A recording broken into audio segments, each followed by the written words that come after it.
Hey, I just wanted to show my most recent addition to my board. I got rid of this. This was here, and it was plugged into the effects send and return of the Quad Cortex. I'm not sure if this unit is bad or it's just the level matching wasn't so good.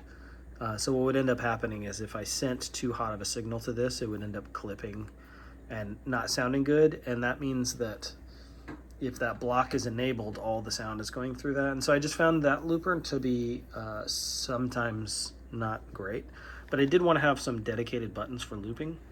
And so I ended up getting this MIDI foot controller from Hotone.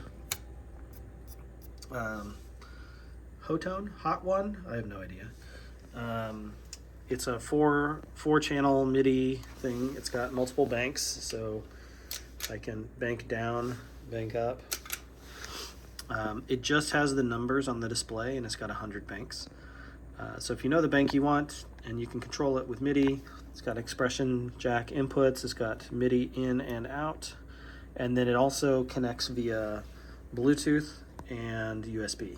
So there's a lot of options. And anyway, so I have this running to the MIDI in on the Quad Cortex. And I'm still trying to figure out like how I want this to work. But one thing I have noticed is that I'm using scene mode on the Quad Cortex. So these are my different sounds that I have.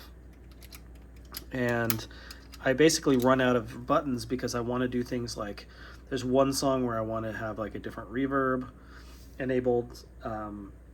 Sometimes I might want to take the clean and add a boost to it, or same thing on crunch.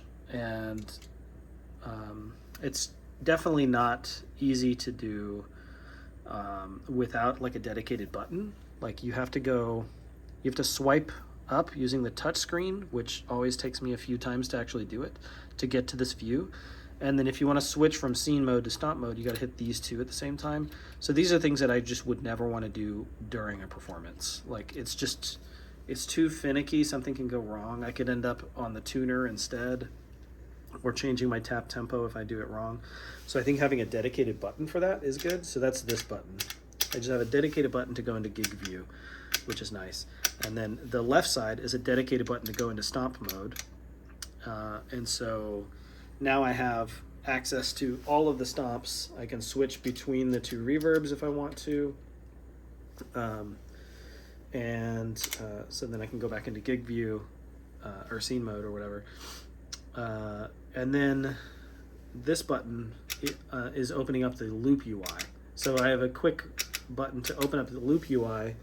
Originally thought I was going to do looping with these buttons, like play, pause, undo, redo, clear, or something like that.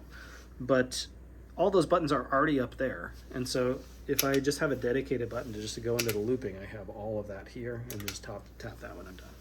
So anyway, so far, enjoying it.